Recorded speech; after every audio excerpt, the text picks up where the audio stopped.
Hi, good morning. Me, I'm still going to say Happy New Year, okay? Just in case you're seeing me today for the first time this year. Happy New Year, okay? Good to see you right here on Your World. It's Wellness Wednesday, and as per the drill, every single Wednesday we talk about anything and everything wellness and health. And today, being the new year, and like we promised, we'll continue with the intentions and goals and resolutions this entire week. But today we'll focus on health and fitness, because I know majority of us, every single year, tunasema when we're setting our resolutions, we're saying new year, new me, nataka mwili mpya, new body, so I'm going to hit the gym. But is that the only thing that we should be focusing on when we're thinking about setting our new year goals as far as our health is concerned? Today, we have a very comprehensive panel joining us this morning from different spaces to really help us understand what is it that we should be mindful about when we're setting our new year resolutions as far as our health is concerned. Is it just the gym? Is it just what we eat? But what about our mental health? What about our physical health? So it's going to be an amazing show. You do not want to miss any part of the conversation this morning. But if you have a question, so number one, we're live. That means you can call in anytime and ask your question. But to make it even better, we have our WhatsApp number, 0112 500 400. And, ask your question, or if you have a comment or you want to contribute to the discussion of the day, feel free to do so. And before I introduce my guest this morning, we have a question for you.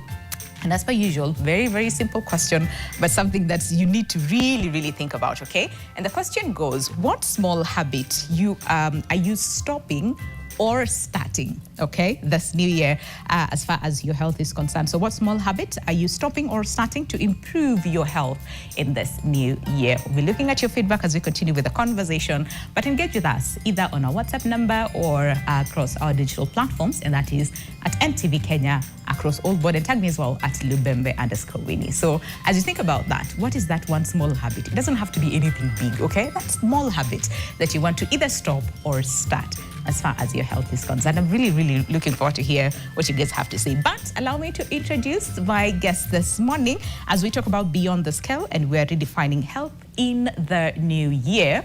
On my immediate left, I'm pretty sure you've seen her before, right here on Your World, sometime last year or the year before. And we have Nyambura Gadhumbi, who is a psychotherapist, and she's doing a lot of things, okay? Not just psychotherapy. Yeah. It is so good to see you. Yeah. You look amazing. I really like this combination, from the Nanini to the shoes. So do you. Yay. Thank you. You look so good. Thank you. Thank you for making the time. I want to say Happy New Year, because I haven't seen you this entire year. Happy New Year until February 14th. Thank you. I went to make a Valentine's.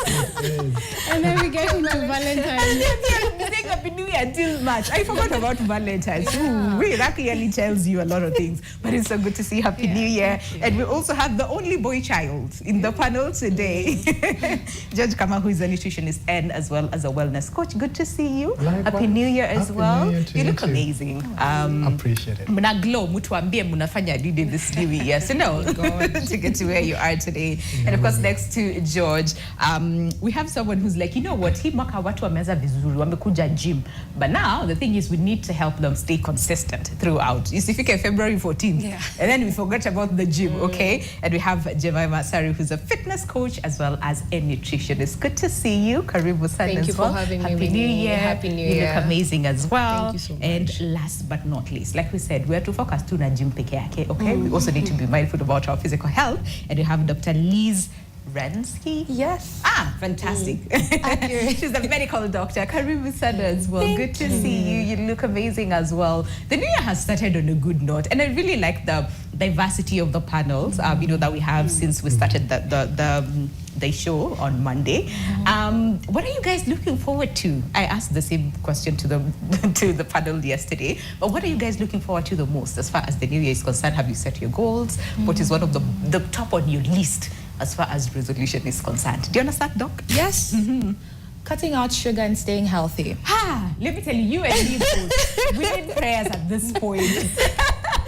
Cutting out sugar. Okay, that's a good one. We will encourage each other. Yes. Right? Yes. Teamwork makes dream work. I like that. I really like that. Saru? For me, it's staying consistent. Okay. Yeah. Okay. Staying consistent. With whatever I have set to achieve, I want to stay consistent. I like at the end of that. the year. I really like that. Yeah, because sometimes we lose track. Yes, and we forget. absolutely. George, what's yours? I'm not so sure I've set any. Okay. That's still okay. Still okay. And I reckon it's, I didn't do so badly in 2025, so I'm keeping on. Okay. Yeah, A so- lot worked. Yeah. Oh, that's good. That's Yeah. really good. Because sometimes we feel that pressure to set new ones in as much as a lot worked in the previous year, but we just want to say, because everybody's talking about goals and riddles. I really like that. That's really good. Hey, Nyambura, what's yours? So divided into clusters. Okay. So spirituality, the small thing that I'm doing every day is Okay. whenever I have free time, is to just listen to scriptures. So like I have Like that. listening to my audio Bible and praying at whatever time. Okay. And then health-wise, the same thing, cutting out. Let me tell you, I'm such a sweet tooth. I feel like Mubias should give me 95%. I'm such a sweet tooth. But generally, my mantra for this year is doing the hard thing. Oh, wow. Yeah, so I'm doing the hard thing. Doing the hard thing. I like that. We're setting up for, and we will hack it. We Yeah, will hack we it, especially have the to. sugar part. Yeah. It's a difficult process. But let's just really start is. from there. The pressure that comes when it comes to setting New Year goals, and we focus on the gym and what we eat. We forget mental health. We forget our physical health. And at the same time, we have people with, say, for example, underlying conditions that they also need to think about. We also have children as well, who we need to be mindful about when it comes to their health in general. But psychological aspect of it when it comes to just setting New Year goals and resolutions and whatnot. Can we just understand the pressure that it comes with and how that impacts not just the rest of the year, but our physical being and our whole being as well? Okay, so first of all, we've got to look at it from a holistic point of view in terms of when intrinsically or internally, when somebody says, I want to be better, that's such a beautiful thing to see. You know, when somebody says, I think I know where I'm setting off the blocks, or rather, I think I know where something is, like I know where I'm stuck, right? So that's great. Sometimes, unfortunately, the reason why, and I don't know what you guys think, but the reason why our New Year's resolution do not go beyond day 19. By the way, there's research that has been shown that people drop off on day 19 is because and this is such an interesting thing. When your brain thinks that it has understood the problem, sometimes the brain thinks that you have sorted that problem. So when you think, oh yeah, I'm not going to have sugar anymore, and you feel great and you have that epiphany, and you know, dopamine is like, this year we are going to do it. If you don't follow it up with a deeper in-depth of what purpose does sugar have in my life, what occasions do I take sugar, what does sugar do for me, how is sugar connected to my overall emotional or even physiological well-being? If you don't follow up that with a deep-rooted understanding of what the problem exists, you'll just keep doing, and then eventually you get tired and you drop off. So emotionally and psychologically, it's good to understand in depth on, okay, this thing that I want to change, how comes I've never changed it before? You know, why is it a thing now? What's making it a thing now? Okay. Because now, unfortunately, psychologically, when your brain learns that, okay, I've set up my mind that I'm not doing sugar, and then maybe 5-6 days later you take sugar, your brain is learning that you are not dependable. So the next time you want to try sugar, the brain reminds you of, but you remember tulijaribu and we didn't do it. So the deep insight is to truly understand this thing that you want to change. What is the purpose? What's the purpose of it? So that when you understand the purpose, you then substitute it with something else.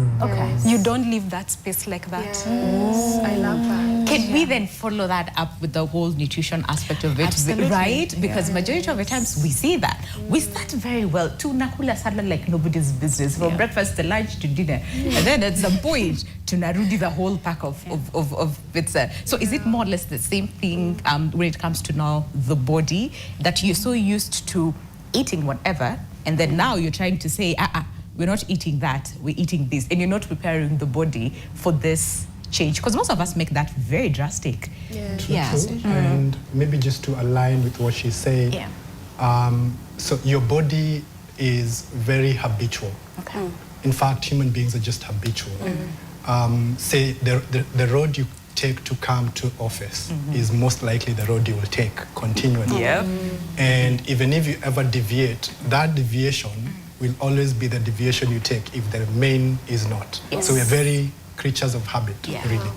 So even when we try to get off, say like now getting off sugar, if you don't substitute, again, identify what is that other thing that's going to take up the slot for sugar, Okay. your brain is left stranded. And if you rely on your brain to produce a new behavior, it will go to what is familiar.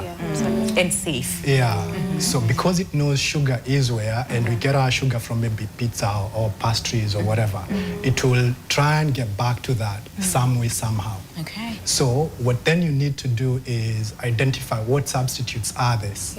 And if I was maybe to point out some, tangible things that you could do, the body does not necessarily crave because of, it's part hormones, but it's also part because you're hungry.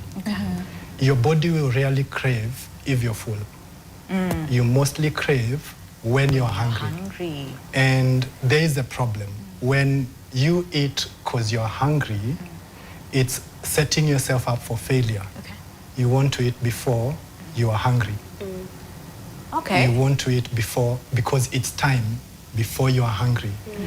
The analogy I would maybe use there is, which is the best time to drive? Is it after you drunk and are intoxicated, or before you drunk, right? Before. So is it best time to make a decision about what to have when you're intoxicated by hunger or before you're intoxicated by it?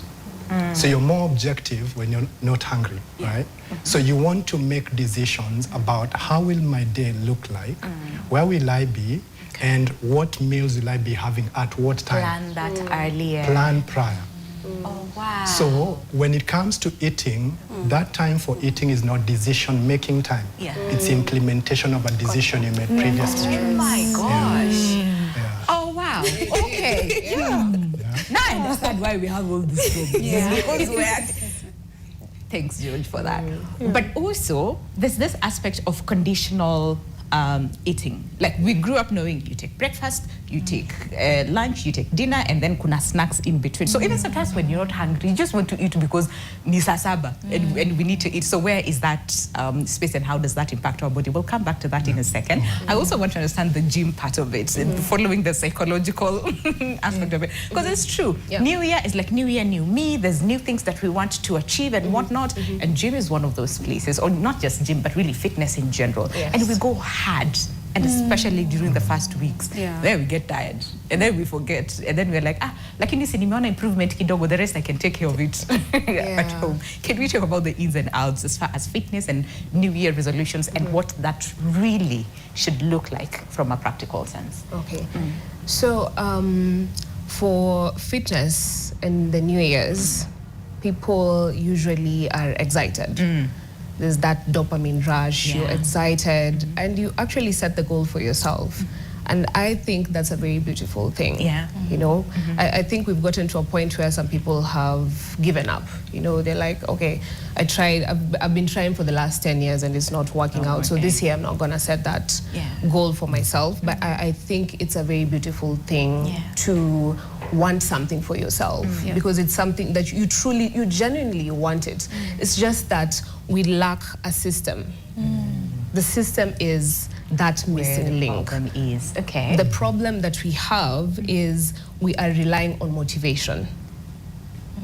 And motivation, I would liken it to being in a situationship.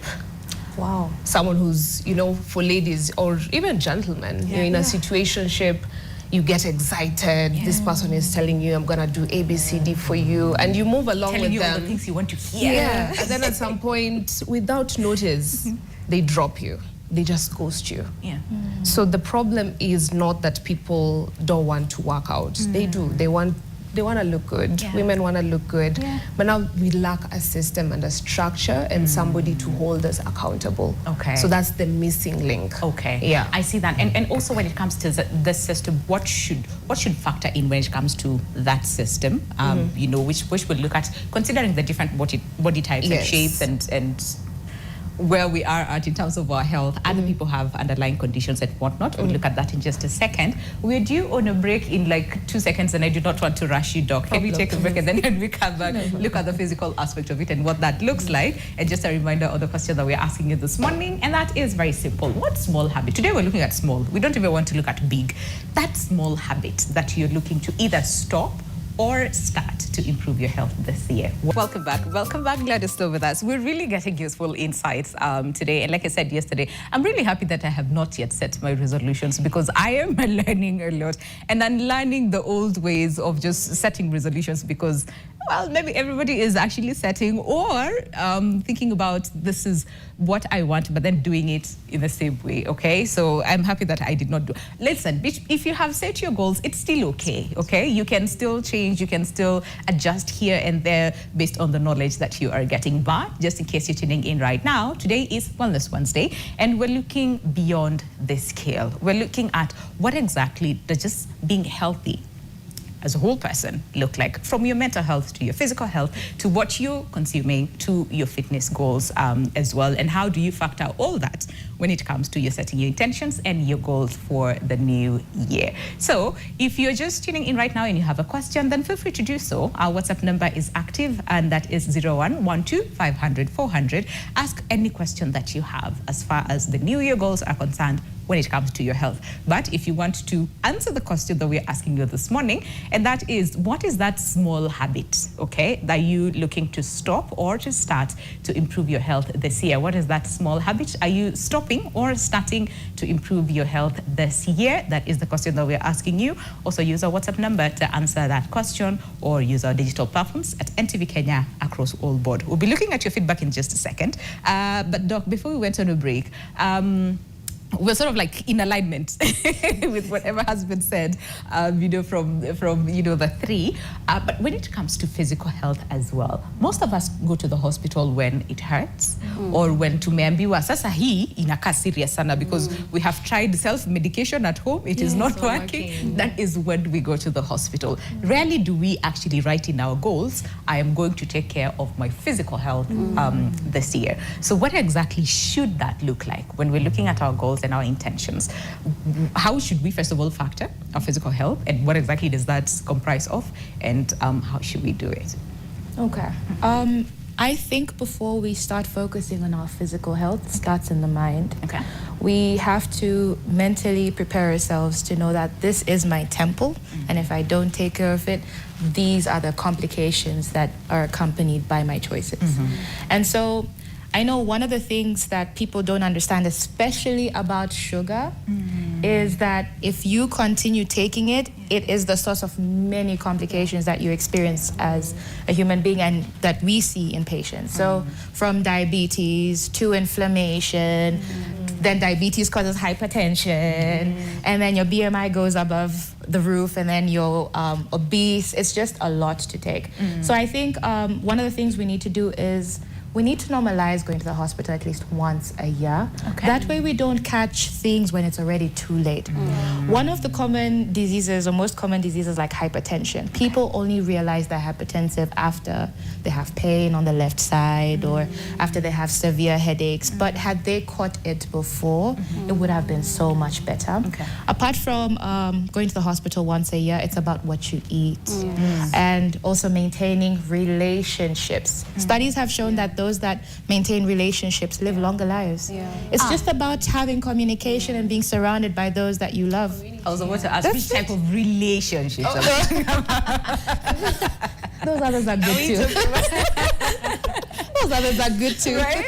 I think those other relationships are good too, because your oxytocin will make you happy, right? So that's the other thing. And apart from that, I do think the element of stress is the biggest. Apart from sugar, stress is one thing. If Okay. we're able to maintain that, your body stops being overloaded cognitively because you're stressed now, you can't function as you want to. Then your productivity is affected. Yeah. Then your outcome is affected. Your job is affected. Your family is affected. Your body is affected.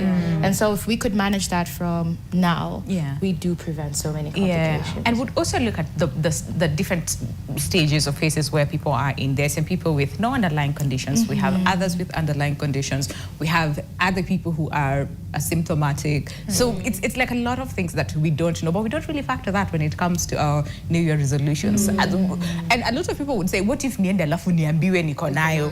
You know, so there's that fear that what if I go to the hospital and then I'm told there is this and there is that. Like, I'd rather not know. But that is not the attitude that we want to get into the new year with. No. But to pick up on the sugar, because it seems like it's the biggest culprit at this point, probably George, to bring you in. And then I'd also want to hear from you, Saru, as far as then sugar and trying to lose the weight or maybe gain the weight, and what role does sugar play in that? But sugar in what form? Are we talking about the skarile tunaweka kwa chai? Or what forms of stuff like sugar is dangerous for us? And starting all the way from children to adults. All right. So we're talking foods then. And in this regard, I would say processed foods are the most damaging.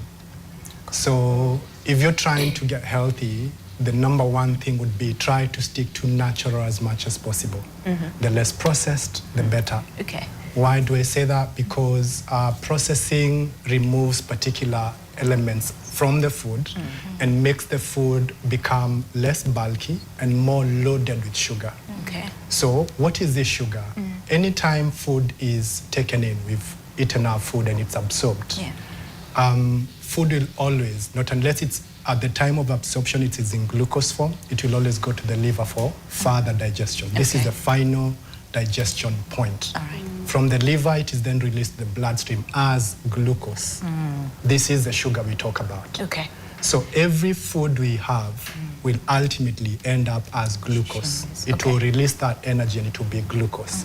Now, the problem then is particular foods release their glucose or their energy in them much faster than others. Okay. This is what is then called, we call it glycemic index. The faster a food releases sugar or energy that it contains, the more glycemic or the higher the glycemic index of it. So glucose is leading. So if you take glucose now, you'll get a hit out of it in about 2 minutes. Yeah. That's why when someone is fainting, we tend to go for glucose or soda or something. So it spikes your sugar rather quick. Now, when we say something is giving you sugar, it's about, remember, the body is feeding off of sugar. The fuel of it is sugar, right? So the rate at which the body consumes the sugar is what determines whether sugar is a lot or not. So if food gives you more sugar than the body is consuming, at that temporary time that you have a lot more sugar than the body can consume, you're diabetic. So you find, either because of portion or because of the kind of food that you're eating, immediately after eating, most people enter diabetes. Okay. And then the body has to work out of it, work that out of that crisis and get you back to normalcy. Okay. So the body is always into diabetes, a choice we make, and then the body is fighting back. And then we are back. And then the next time we eat, diabetes. So we are always stepping in, stepping out. Yeah. So all of us potentially are at risk. Especially black people. Yes. Okay. Yeah. Well, since the fact that we are black, we are at risk. If It's a problem in itself.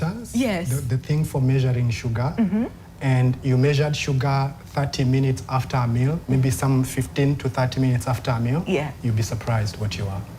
Wait, so what you say, ngoja kwanza, all of us, like most of the time, we tunaingia hivi diabetes kidogo, and then tunarudi, and then tunaingia, and then like we're literally overworking our bodies. It's like, sorry to say this, but it's like a kid who is continually doing the wrong thing, the parent bailing them out. Okay. You're not helping it at Is that all. like the absorption of insulin? So insulin will always, it's the hormone that comes in when there is sugar released. Okay. So it helps the sugar to shuttle into the cells. So it's like a key or the thing that holds sugar and pulls it into the cells itself. So from the blood into the cell.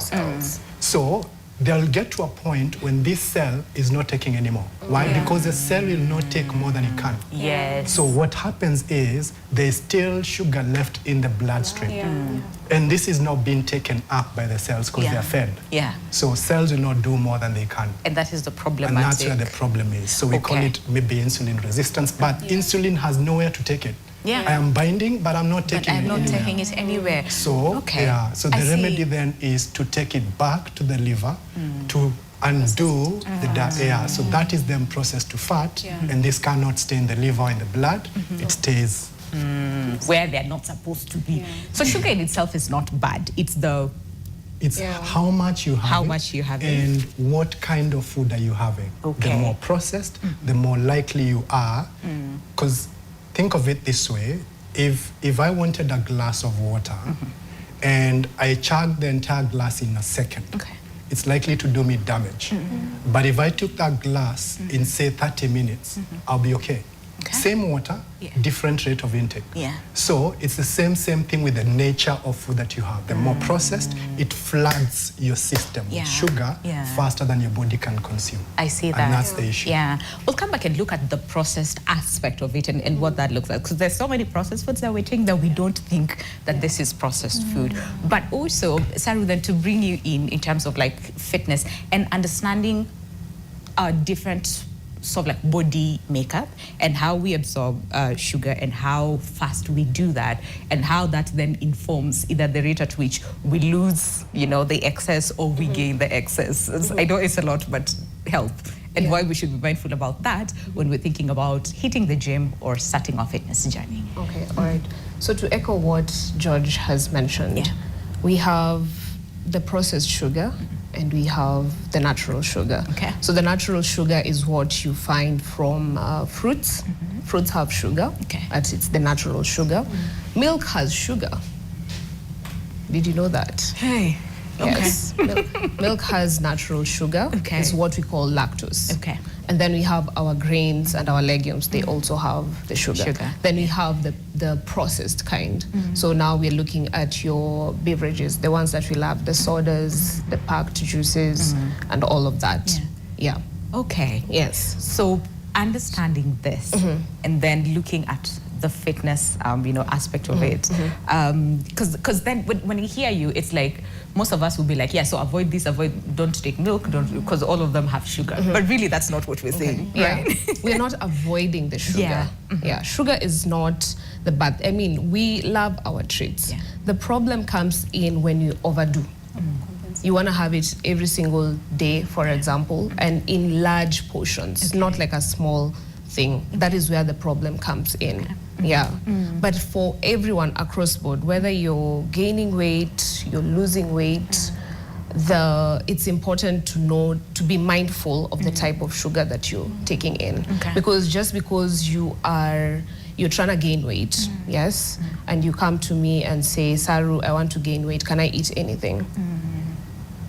Most of us tunakula chipo tunone ndo tupate especially the ones who are gaining weight. Because they think they can just now get away with it. But as George has mentioned, when you flood the system with sugar, insulin needs to come in and balance and take it out. The more you give it sugar, insulin has to be released in bigger quantities. That's the problem. And then it gets to a point where now it says, you know what, I'm not doing this.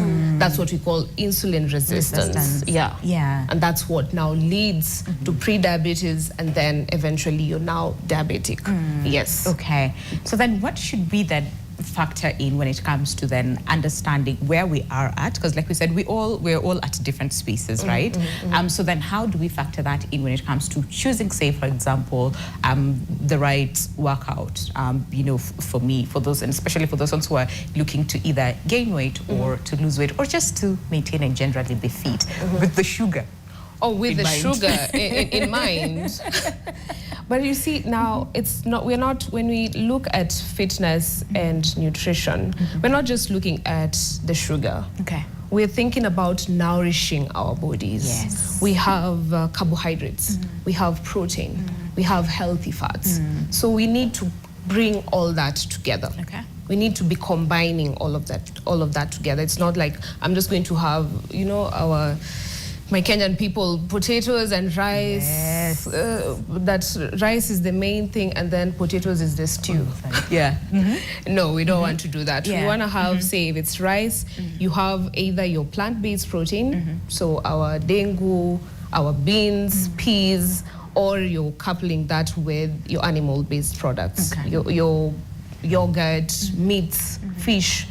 Yes, and then we have the healthy fats. I think we really forget about Yeah, this, we that do, yeah. that part. We are always focused on the protein and the carbohydrates. Then we Yeah. forget there's something called healthy fats. Yeah. Especially for women, for hormonal balance, the fats are your friend. Okay. The healthy fats. Okay. Because we have the healthy fats, then we have the bad fat. Yeah. Yeah. Okay. So So it's which ones just- are those so that we don't forget?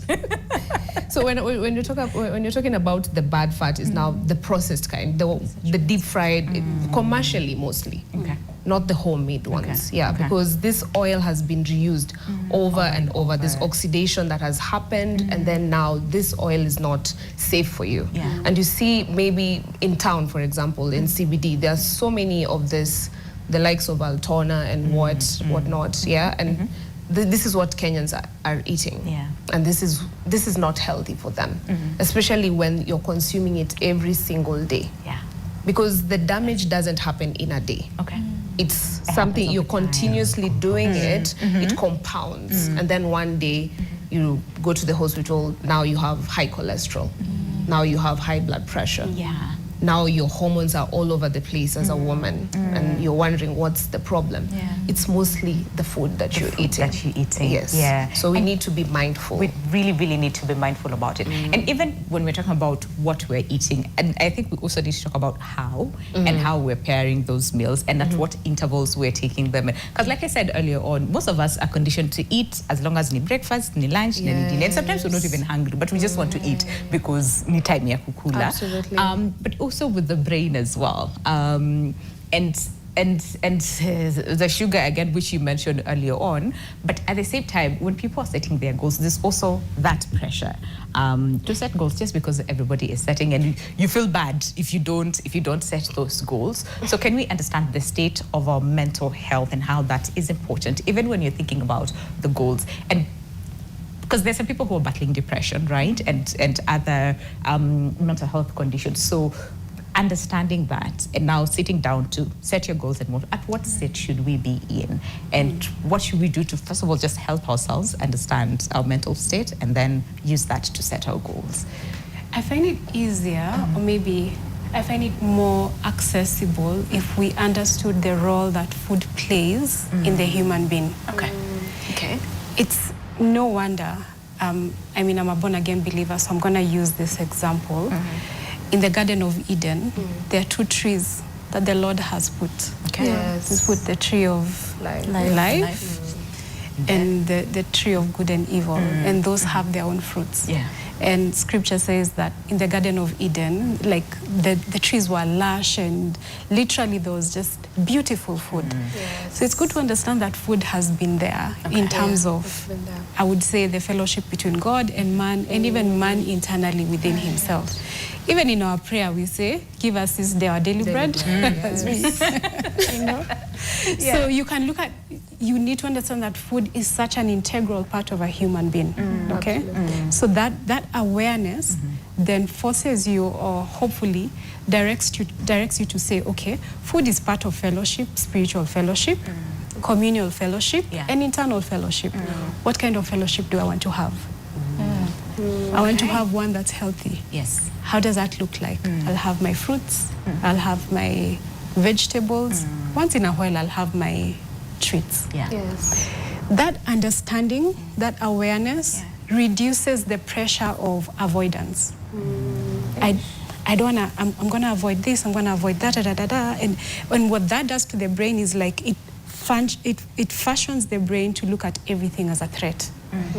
Now, if the brain starts to see every food as a threat, internally what the body is doing is now you're in a heightened state, and your thyroid system is starting to create cortisol, and so you're heightened and you're feeling anxious. And what do you need to stop feeling anxious is that ice cream. Yes. And so you see how that is The a cycle. cyclical part. Yeah. Generally, is to understand food fuels your mental health. Okay. Right? But your mental health can govern how food fuels your mental health. It's about you choosing, how do I want to have fellowship with food, Yes. together with others, together with God, together with myself. What Yeah. kind of food am I going to consume? Okay. Yes. How do I want to feel after having this food? Yeah. And I must say, maybe this is something that you're possibly going to talk about.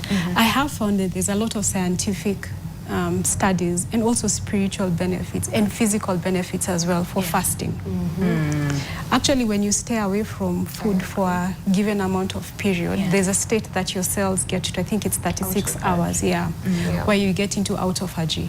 And so what's happening internally is that your healthy cells are eating up the bad cells. And it's been proven, some scientific studies have shown that fasting does actually heal your internal system.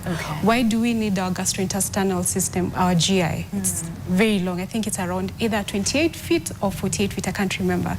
Why do we need that healed? Is because serotonin, 95% of serotonin is produced in your gut. Serotonin is such an important hormone because it's a feel-good hormone. It's a hormone that stabilizes you. It's the hormone for connection. It stabilizes for us women progesterone, estrogen, and testosterone because we run on three main hormones for women. So without getting too much into that, you then understand food is just not like a small part of your day. It's to literally understand sometimes it's okay for it to be a companion. When you're depressed, food can be a companion. But instead of choosing something that's poisonous to you, to keep you more in that depressive state or even more in that anxiety state, can we take a healthier option? Right. Instead of maybe soda, can I have flavored water? Instead of maybe ice cream, can I have yogurt? So, and this is so good because then you understand as a human being you have autonomy and self-agency to make healthy decisions as pertaining food. I like that. I really, really like that. Oh, can you go through like one or two feedback and then we come to you, Doc? And I hope that tutapatikana na hiyo time ya break. And let's see what some of you have to say on our WhatsApp number 0112 500 400. Okay. So this one says, hello, your world. I am Victor. Okay, wait. Yeah, okay, fine. I am Victor from Nandi. There's this habit of drinking water while I am eating. I am really fighting over it, okay? We'll actually talk about that and is that a good thing? This one says, this year I want to replace bread with a banana and 2 boiled eggs for my breakfast. That's really good. Hi, this one says, I am done. For me, I have refrained from the processed foods. They have ever taught me a lesson, okay? And I want to believe not good lessons. It says, hello to you too. This one says, can you explain more on insulin resistance? Okay, we'll come back with that. And then this one says, hello, I'd like to pose a question to Miss Saru. Was she always interested in health and fitness, and how did she start her journey? I find her very inspiring. Okay, Miss Saru, you have to answer that. And then this one says, I want to quit cannabis. Hey, yeah, but I am scared. My appetite depends on it as well. Any advice on that? Very interesting. Okay. And then this one says, good morning. I love the show. Okay. Do we have a few minutes to answer that? And then, okay, we have 2 minutes to answer that. So insulin resistance, can we really understand that? And then maybe, Rehema, you can talk about that. I want to quit cannabis, but now I'm afraid that my appetite depends on it. So like the brain and the body and whatnot. And then Ms. Saru, you have to answer. Have a fun. Yeah, Doc. To answer Okay. cannabis. Okay, all right. Can we answer that then, Doc? That we go. Okay. Yeah. So when you have prolonged use of cannabis or anything that you love, you're basically feeding it onto your dopamine receptors depend on it. So it makes you happy. It moves from something that makes you feeling good to you coping because you keep on taking it to feel good. And now, because you can't have the same amount that you were having before, it will force you to increase in order for your receptors to get the same feeling. Okay. So what started off as a habit, as an occasional thing becomes a habit, and then it affects your appetite because at this point you are working an appetite to with the cannabis to now start eating. So I think it will not be easy within the first 7 to 14 days of withdrawing from the cannabis. After your 14th day, your receptors are back to normal. You can function as you could. You will have the happiness that you needed, but you will need to replace that with something else to outwit the devil. Okay. That's the only way. I see that. Yeah. Because most of the time you withdraw and you're not giving yourself another alternative. Yes. So what is like, wait, Kwani, what happened? Yes. Why are you doing this to me? Yes. Okay, so let's take that break, and then when we come back, we'll talk about more on insulin resistance. And have you always been interested in fitness and goals and, and what will answer that. But also more of your questions on our digital platforms, so that is at NTV Kenya as well. But keep sending in your feedback, keep sending in your questions. We'll be looking at them after the break. Do stay with us. Welcome back. Officially in the second hour of the show this morning on Your World, where we're looking at beyond the scale, and we're looking at being healthy as a whole, not just focusing on fitness and on nutrition, but there's also the mental health aspect and physical health aspect. And even as you said to your New Year resolutions, how do this, all this different aspects of that make who we are as a people factor in your resolution? So we're getting really, really useful insights this morning. And the question that we're asking you this morning is very simple, and that is, what is that small habit are you looking to either stop or start to improve your health this year? What small habit are you looking to stop or to improve, to start rather, to improve your health this year? So I see someone here on Facebook who says, this is Brenda Cherongis, who says, sleeping today daily. I have tried yesterday. I slept a minute to today at 23:59. That's progress. So analala. I like that,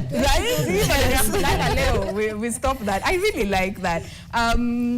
And then Get Your Purity, who says, make sure I take my supplements. They have really helped me manage my migraines last year. So ladies, I look 10 years younger also. Wow. This year, they want to do more. I like that, okay? And then someone says, this is Damaris Nasimiyu, who says, I started my journey of no sugar, minimal wheat on 1st January, progressing well. I am doing some exercises and taking cold baths too.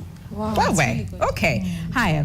Blessed girl, God's girl forever. Where? Who says exercising, sleeping on time, reading my Bible and praying, and not spending a penny to anything I do not need. That's a good one. That's a good one. Mwingine anasema, this is Nyambura Wang. Ngware anasema, forcing issues. They do not want to do that this year. I like that. That's really good. Okay, I'm not too sure if I should read it, but hey, asema pombe na wasichana. They want to stop that this year. That's still good. That's okay.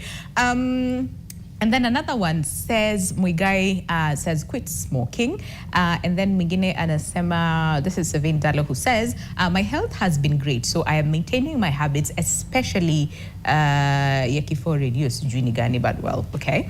And then Mingine anasema, ni kwacha jaba. Yeah, okay. That's good, okay. And then Luyan Icon anasema, staying where I am no longer wanted, hiyo nilishaacha. That's good. Bernard anasema, alcohol nataki kunini, okay. And then Jakazi Moya anasema, consuming junk meals, which we talked about. So that's good. And then another one says alcohol. This is Carol Chantel, who says, wait, so is it, are you stopping or are you starting? Because that was the question. What is that small habit that you're either stopping or starting this new year? So what about alcohol? Are you stopping or are you starting? Okay, please tell us. But insulin resistance, the question that we had on our WhatsApp number, said, please talk more on insulin resistance. All right. So it's basically understanding, first and foremost, that this body is built or designed by a genius. Okay. And for that reason, the best of biology is what you're looking at. Okay.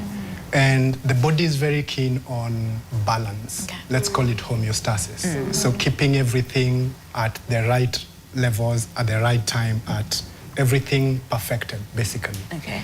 So even when we take in, like say the meals, like we are talking about the sugar, and there is flooding of sugar now in the bloodstream. So the digestion has happened, sugar has been released from the food into the bloodstream now, and this has now been shuttled into the cells. So you see, it's from the bloodstream, it's basically a supply.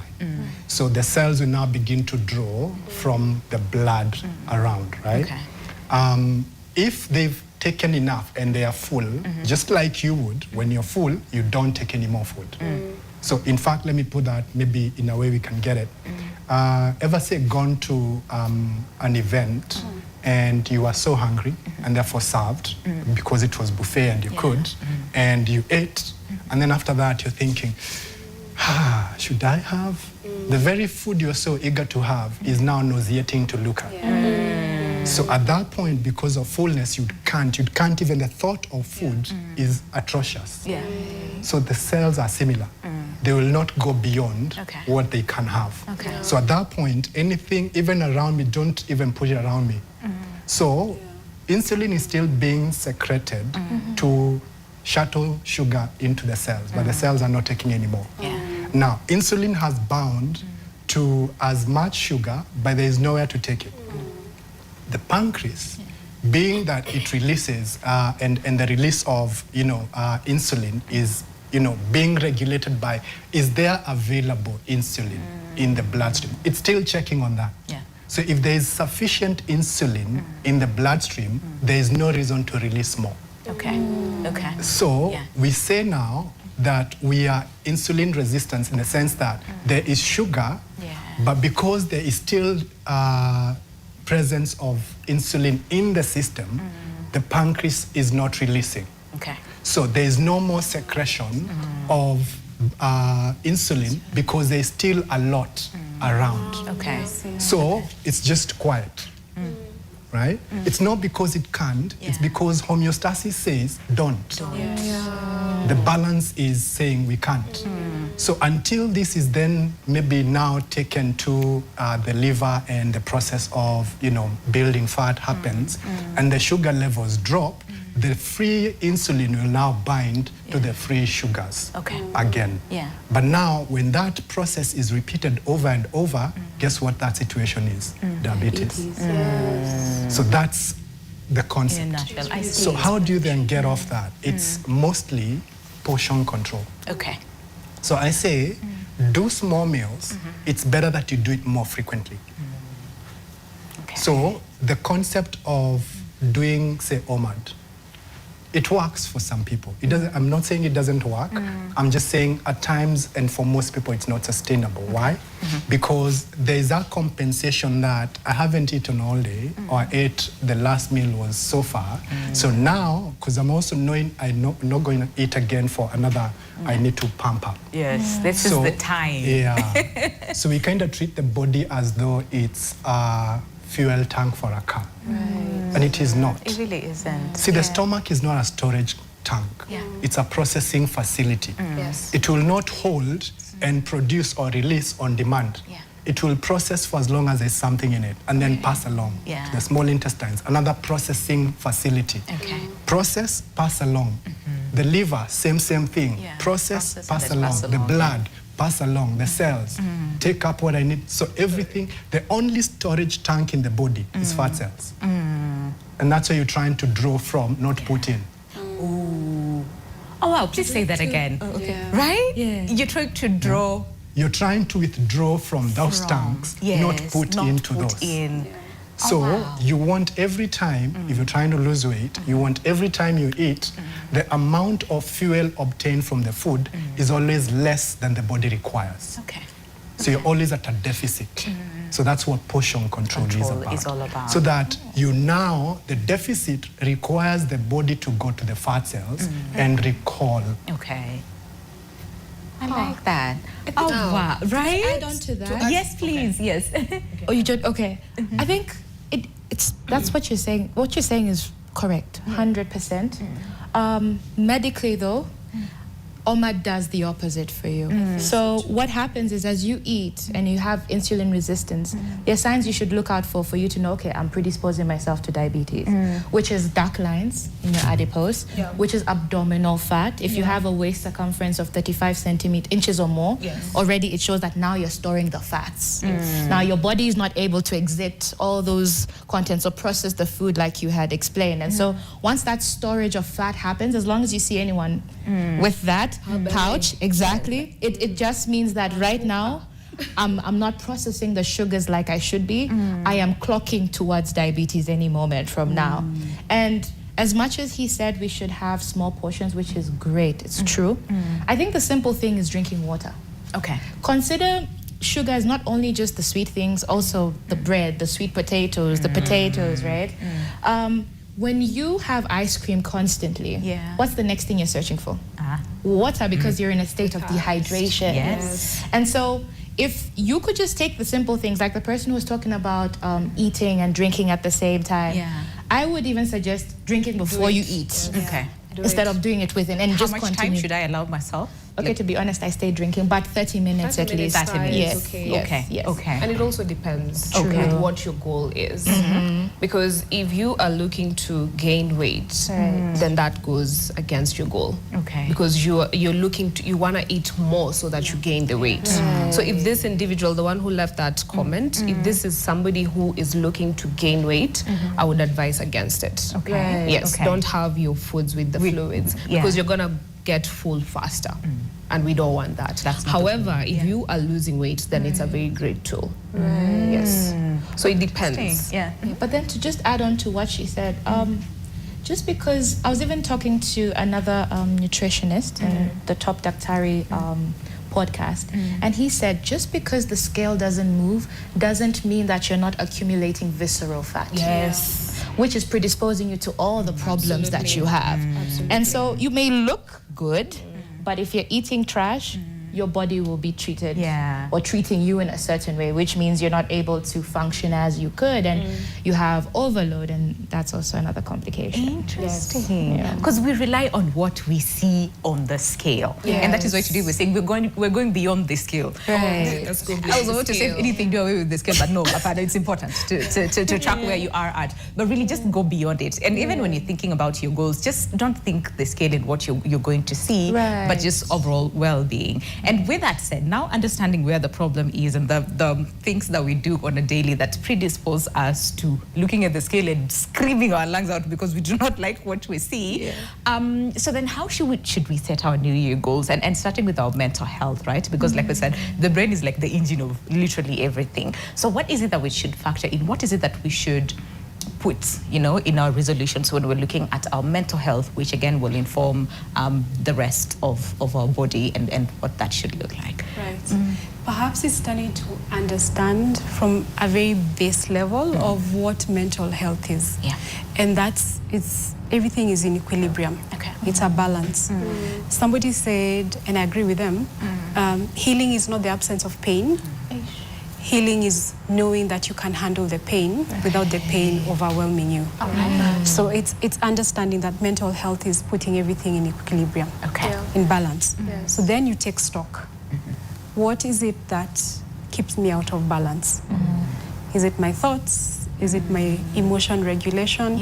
By the way, I can't remember if this was on a study or in a podcast, but one of the persons said our biggest problem in this world, spiritually I think there's another bigger problem, but psychologically our biggest problem is that as a world collectively, we are highly emotional dysregulated. Oh, yes. And so emotion dysregulation just means that we don't know how to regulate our emotions.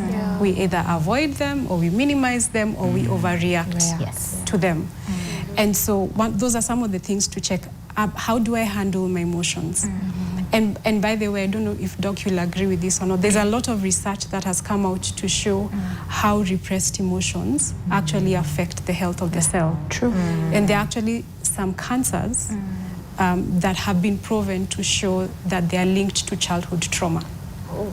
Even autoimmune diseases And are linked autoimmune to stress diseases. as well. Yeah. And most women have them because of how they handle their stress. Yeah. Okay. And so you then understand mental health is just not your head up. And for me, with a very shiny forehead, but Team foreheads. yeah, team foreheads. But it's what it's. By the way, we need to understand this.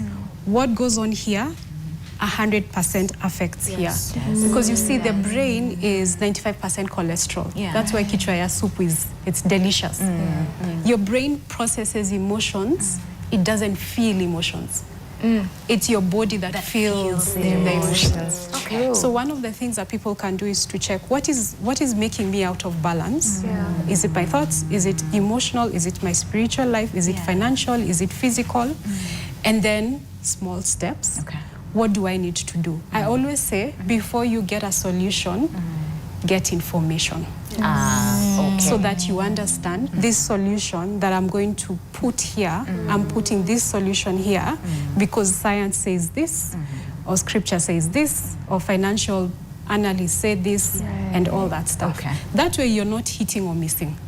You certainly know that this goal that I'm going for is actually scientific, spiritual, physical, and all that stuff. This is the right thing that I need to do. Wow. So that's how to make healthier, more sustainable New Year resolutions. I see that. Because most of the time, because I was about to ask at some point, then why is it that we're very pumped and focused, in the first few weeks of the new year, and then we fall off. But that really answers it very well. So thank you for that. Before you write anything down, equilibrium, and information and solution. Can we go to the physical health, and then now we'll come back to nutrition and fitness once we have these two in order? What is it that people should be mindful about? What is it that we need to do as far as either our health checks and understanding the different phases that people might be in, some with underlying conditions, others with maybe being asymptomatic, and others just being okay.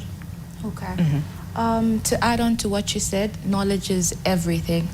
Apart from awareness, you could find out if you're predisposed to anything early. Okay. So find out if an auntie, an uncle, a brother, or grandfather had a particular condition. That way you know, oh, I'm at risk of this, I should be aware, and I could avoid it like this. That's the first step, right? And then after you find that out, let's say, God forbid, you are diagnosed with a condition. Once you have a chronic condition, the goal is to avoid complications. So 70% of diabetic patients end up with kidney failure. They all go to dialysis, 70% and above. That's a big number. Exactly. That's a big number. Because because now remember, with diabetes, you have high sugars in a constant state of dehydration. Your kidney is meant to filter for you. It's like a sieve and chai that's there. But if you don't even drink enough water, if you don't have enough, which means you're causing acute kidney injury. Now, if that's progressive, that's now chronic kidney disease. And then now your filtration rates decrease. So now you'll need a dialysis machine to flush out all those toxins. Yeah, that's the reason why. Wow. Yes. And then lastly, I would also suggest we debunk stigmatism. Okay. That's the most important thing. The fear of knowing is not going to avoid death. I'm so sorry to say it like that. It's true. So if you care about yourself, you're better off knowing and preventing than finding out when you're in ICU. You know? So I think that's the most important thing. Okay. Right. Can we specifically talk to women? Okay. Right. In as much as, yes, the data even shows like more women access healthcare services, but then again, we're more at risk of, hey, just being a woman is stressful. It's a problem. So please speak to the women. You wouldn't know. You know who's to blame for this? Eve. When I get to heaven, I'm just gonna tell Christ, You! 1 minute. And I just gonna teach Eve. And I say, like, what were you We're bringing doing? all these things here. But really, Doc, just speak to the women because, again, like we said, our hormones, and then we just deal with a lot of things, and our bodies is just all over the place, really. What should we prioritize as far as our physical health is concerned this year? Right. Number one, we should start with pap smears. I know that would sound too aggressive. No, it's okay. Because all cervical cancers that come up are as a result of HPV, which is sexually transmitted. So people that have cervical cancer got it from their partners, long story short, Okay. right? So the least we could do is do a pap smear every 2 years if it's non-reactive. However, if you have found HPV, it doesn't mean all HPVs cause cancer, Cervical cancer. right? So at least depending on how old you are, if you are of reproductive age before 21, you could start with a vaccination to prevent it, right? But if you're between 21 to 39, because after 39 fertility drops, right? This is a crucial time because you're going to bear a child, you're going to start a family, and this means taking care of yourself inside out. So what you consume, especially prenatal, most people do not factor in that it's important to prepare for a baby. It's just, oh, the baby is here, okay, thank you, Jesus, we're gonna do it. 3 months in, we're pregnant. We didn't even know. But what people don't understand is, for most miscarriages, it's the lifestyle choices that got us there. Really? Yes. So, and I'm not saying we should blame our partners, but number one, if a man drinks alcohol, the quality of his sperm is affected. goes down, yes. But if he starts prenatal management of all of this, and the woman also starts prenatal management, then at least we have healthy cells to form a zygote or an egg, right? Compared to both unhealthy lifestyles, and then that's what happens. And then now, antenatally, now you continue with your supplements to feed your baby. But the problem with supplements, especially those that are not pregnant, is we think that's supposed to replace the habits that we're choosing to not fix. And then at the end of the day, you end up with iodine intoxication, which means you've overloaded yourself with all of these things that you don't need. But you can get the same supplements or nutrients from your foods. Yes. So I think healthy choices include your nutrition, your sexual practices, and your regular scans. Very important. If you can't do a full checkup, at least do the pap smear. Your baby depends on it. I like that. Yeah. Okay, for the men, very briefly before we go through some of the comments as well, what should the men prioritize? Mental health. Okay. They don't talk about things, and we don't create that environment to allow them to be vulnerable with us. And so what this does is they turn to other things, and then they forget taking care of themselves and their families. And so I think if you normalize, sorry. Yeah, the representation of the boy child today. I think if you normalize talking about issues, your body will respond differently. Based on what you said earlier on, that if here we're not okay, then the body will feel it. Absolutely. I see that. Okay, can we go through some of the feedback and then we'll come to you, because we're due on a break in the next like 3 minutes, so I do not want to rush you into it. But let's see. Explain-1 insulin, I think we talked about this. This one says, hello, I'd like to pose a question. I think, you're supposed to answer this. Can you answer this as we sample more? Ms. Saru, have you always been interested in health and fitness, and how do you, okay, yeah, have you always been interested in health and fitness? Yes. Yes, so I'd say my passion for health started way back when I was young. I've always wanted to be a doctor. Oh, wow. Yeah. Okay. So you remember in primary when the teacher would ask, what do you want to be? What do you want to be? I wanted to be a doctor. Okay. And in high school, when we started learning about the heart, I had already made up my mind I want to be a cardiologist. And it's interesting how I ended up in nutrition and fitness, because it affects the heart. It does. So I'm still aligned. You're still in course. Yes, still in course. Yes. Yeah. Absolutely. I like that. You're still in course. Yeah. Okay. All right. Let's get to hear what you guys have to say. This is in response to either the question of the day or you're asking yours. This one says, hey, I think the body, I think that's what you meant, has the highest sugar levels in the morning. So I bet we should avoid sugar stuff in the morning. Kama tea. Okay.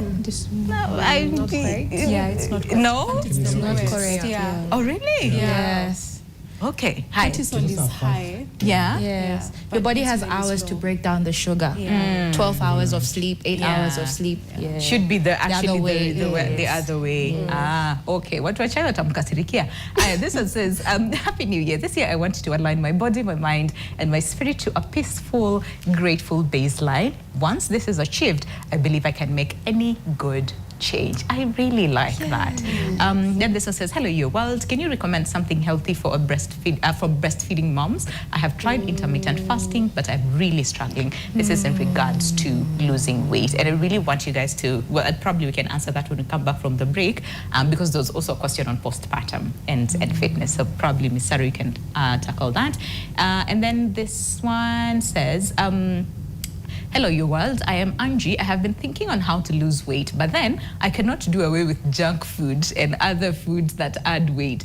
What should I do? So that's a question for you too. And then this one says, hello, I'm trying to lose weight and nimeachana na chai na mkate. Am I making good decisions? Yep. Okay. Especially Oh, bread. Especially bread. Because bread is filled with fillers, isn't Fillers, it? yes. But it also depends what kind of bread. Whole They're wheat is taking. better. yes. Good. Okay. And then this one says, hello, I'm 27 years old. Got diagnosed with TB, and now I am on my final month of taking my medication. I have lost quite some weight since beginning medication. How can I go back to normalcy in terms of weight gain after finishing my medication? So probably Doc, note that down. Yeah. Then this one says, hello, your world. I want to say something different. I need work on my screen time this year. I just realized it has affected my sleep pattern. I really struggle a lot to find sleep at night.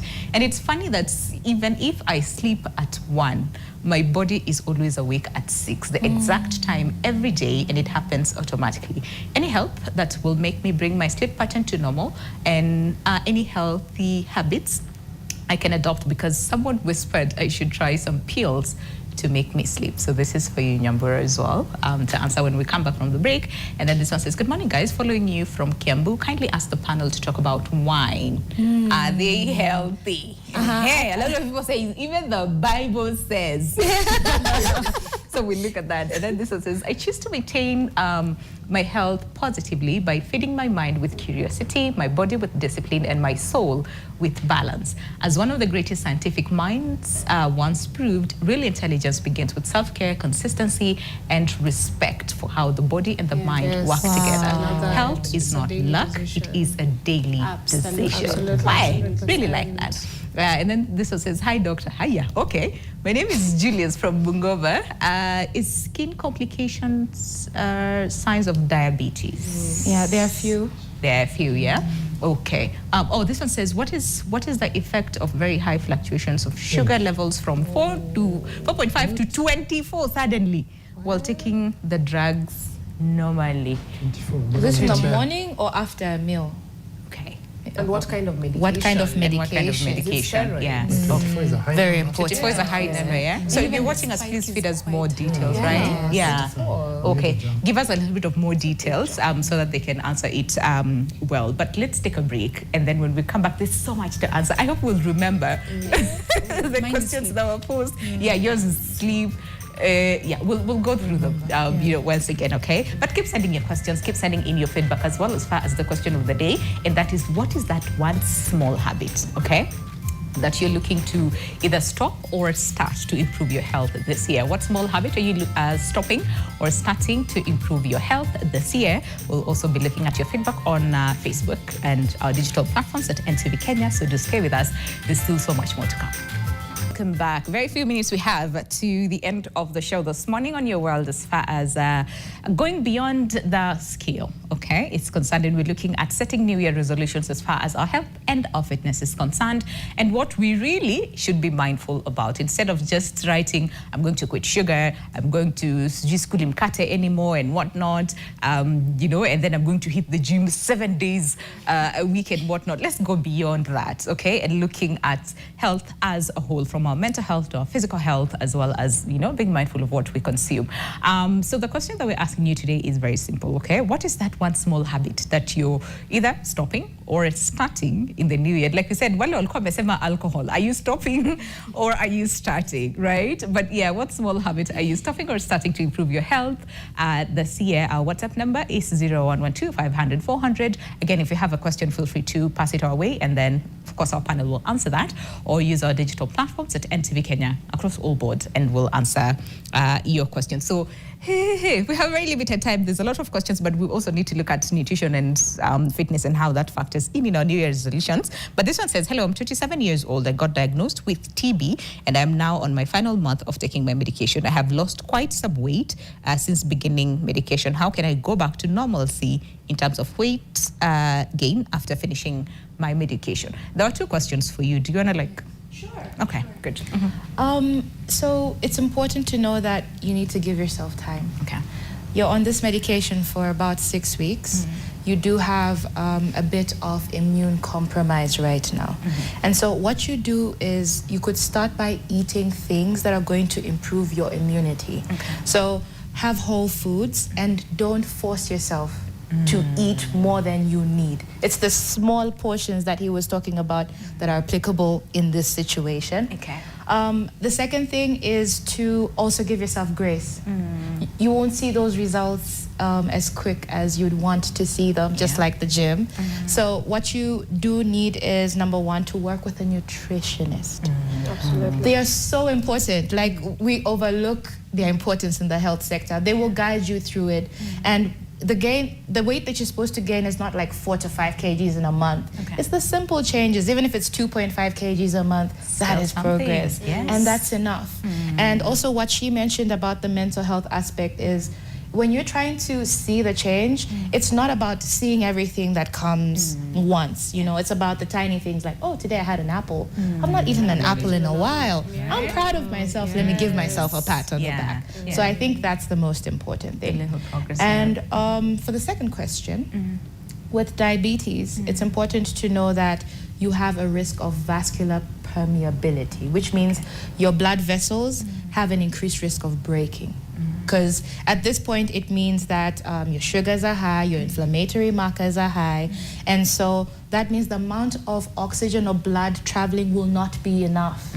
And so you're predisposed to diabetic foot or diabetic ulcers, which means they will not heal as they should, because once there's vascular permeability, the amount of blood that's supposed to be sent is not enough. And that means the healing process is not going to happen as it should. And apart from that, you also, if that progresses, it could lead to amputation. It could lead to amputation. So what you do need to do is, if you are diabetic and you see a tiny, it doesn't need to be a wound, just a tiny pimple, start acting on it. Because if you start to pop it, it becomes a wound. If it becomes a wound, soon you predispose yourself to amputation. And that's a cycle. And we really don't want that. No, we don't. Can I add on to her first question? This lady, I don't know if it's a lady or this they haven't person who wants to gain weight quickly. I don't know if you guys will agree with me, but when you're healthy and then you get a disease or you're diagnosed with a disease, psychologically that's a trauma. True. Which has affected your body. So her desire to gain weight is actually an internal system, or it's the way the brain is telling her that if we go back, if we go back to the weight that we were before, we are never going to experience this again. So it's also like an emotional safety thing. And that's why it's so, because I can feel the urgency of the question. And that's why it's really urgent for the person to go back to their original weight, because that original weight signified a non-experience of trauma. And so just to add on to what Doc is saying here, the language you want to relate with yourself is that of compassion and acceptance.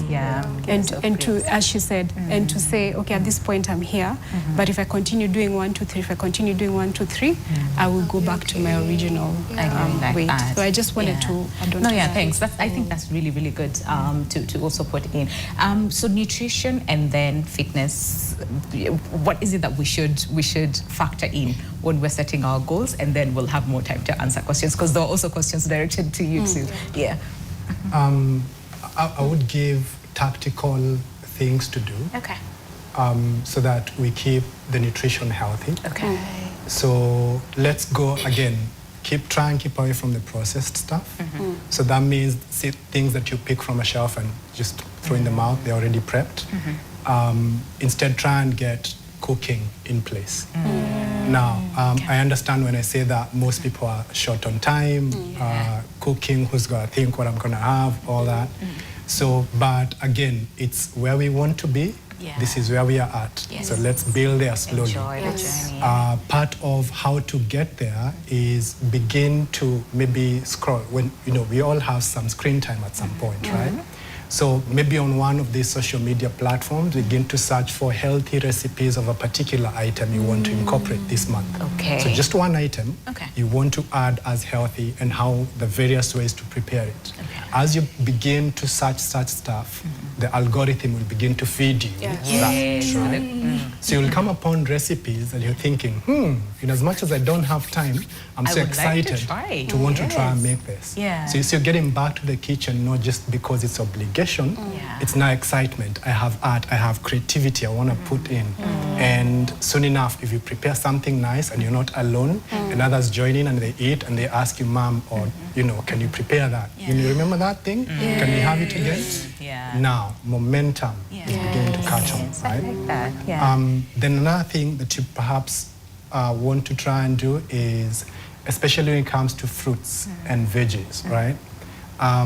Try and look at the number of colors that you're doing on these two items. Okay. So in a week, say that you do at least 4 different colors of vegetables, 4 different colors of fruits. Okay. So when you look back into your 7 days, you can see, I can see red, I can see white, I can see green, I can see purple, I can see black, I can see.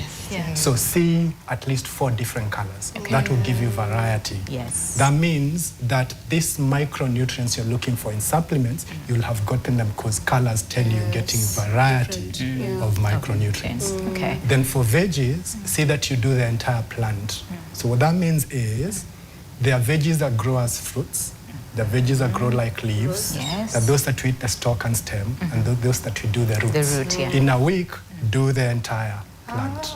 Wow. Yeah. Which plants are those that you can do the whole? No. Like just think plant, and then think the different parts types of plants, plants. So that you can. like Potatoes? vegetables, Yes. for instance. So like Yeah. ndomas, Those are beans, that's sukuma roots. wiki, That's- Yes, Yeah. leaves. Those are leaves. and then celery for the stalk. Yes. Oh, gotcha. Yeah. Oh, good. I feel like you're talking about Right? And that's what really do that when you think about it. Yeah. It doesn't have that pressure. Yeah. That's Breaking a down really good. into Yeah. things you can deliver every day. Yes. And I feel Yeah. like that's what our forefathers ate. Yes, Indigenous. absolutely. Yeah. Do you want to speak a little bit on the fad diet and the rush to just juicing or completely staying away, of carbohydrates and whatnot? And is that a good thing? Is that a bad thing? It's a good and a bad. Okay. In this sense, you need to identify the purpose for what you're doing it for. Okay. So the whole point to health when it comes to nutrition is sustainability. How long can I keep this practice that I am on? So there are those that of course give you benefit, but when you try them, they are not practical. So even doing them, no, this is not practical. So you do it as an event. I know I'm starting here, it ends there. Then what we So can. I already have start and end date. It's an event. I'm not on it forever. Yes. So if it's juicing, I only know I want to do this for say 8 days, for instance. So I'm juicing 8 days. Yes. And if it gets difficult, this is how I augment that difficulty. Yes. So I'll introduce these others to help me out as I keep my 8-day run. I see. So don't have the pressure of say, I'm juicing for 8 days and then I juice the first day and just staying on liquids is difficult. Yeah. So what do?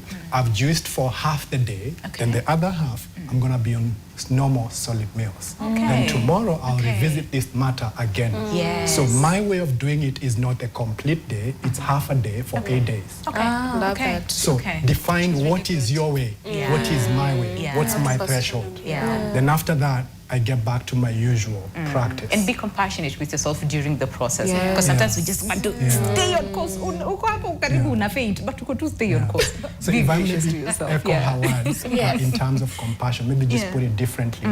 Say to yourself what you'd say to your best friend. Profound. I like that. Yeah. You won't just say nasty things to your best friend. I really like that. Just to add Faint- on to his okay. please. It's okay. You mentioned the keto diet, the fat diet, right?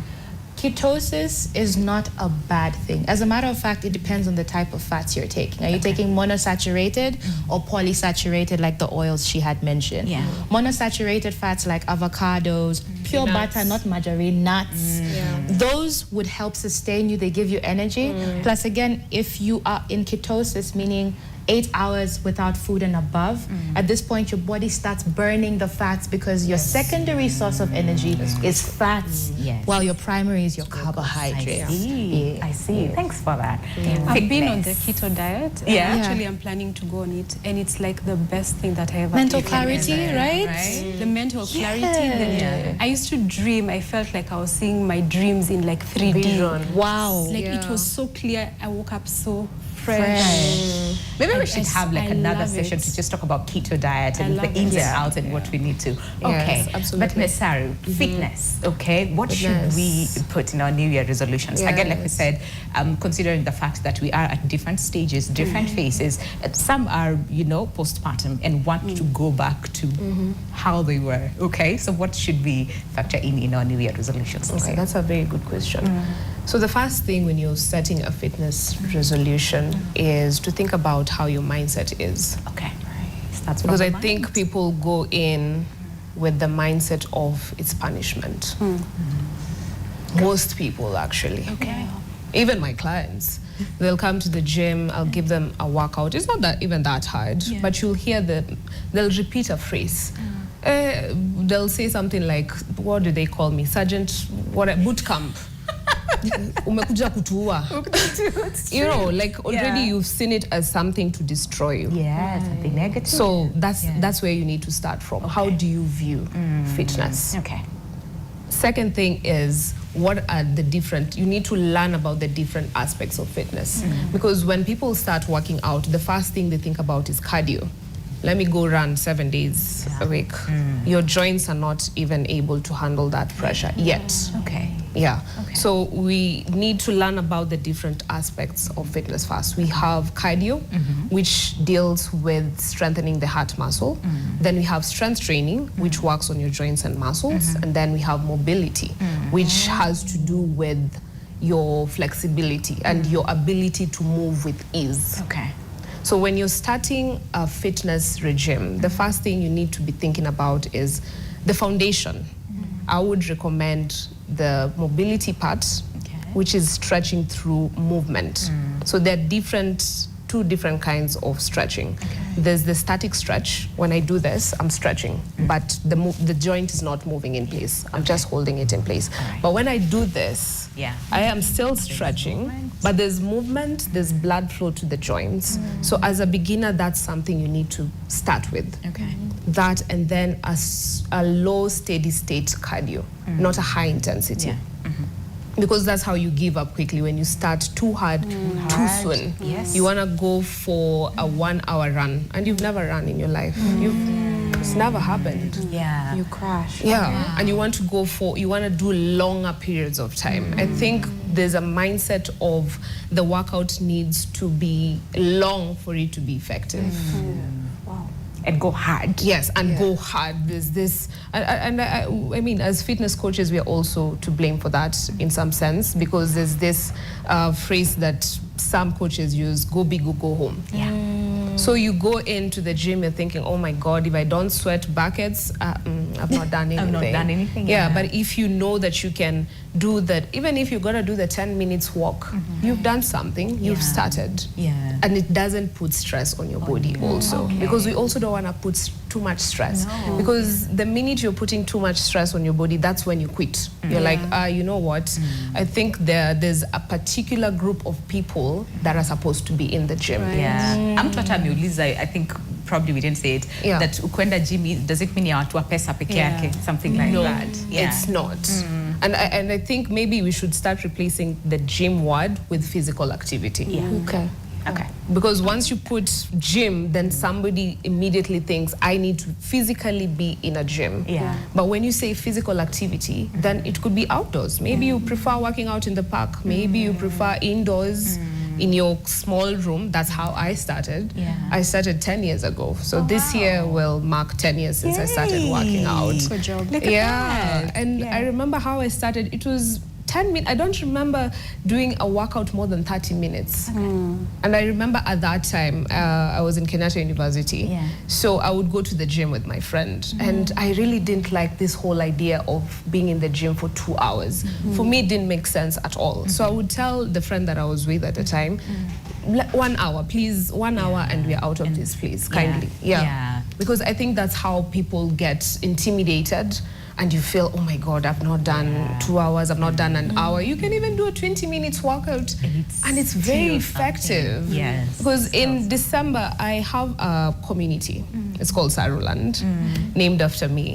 But in this group, so I created the challenge, a Fitmas challenge, to encourage women to move during the festive season.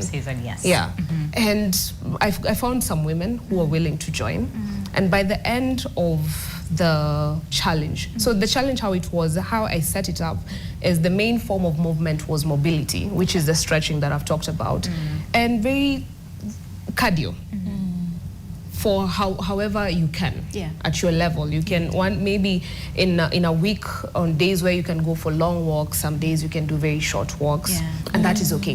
Whatever works, works. Yeah. So what we found at the end, the women who came in with the mindset of, they didn't know that the 10 minutes workout matters. Okay. So they were very surprised that, oh, okay, I came in expecting otherwise, but I can actually do a 10-minute 10 workout minutes and it's okay. Yes. I like that. So Okay. just setting those, have a low-hanging fruit. Yeah. Just have a low-hanging fruit. If you've not done it before, just start with the 10 minutes. It's fine. You've done 10 minutes 3 times a week. Walking is free.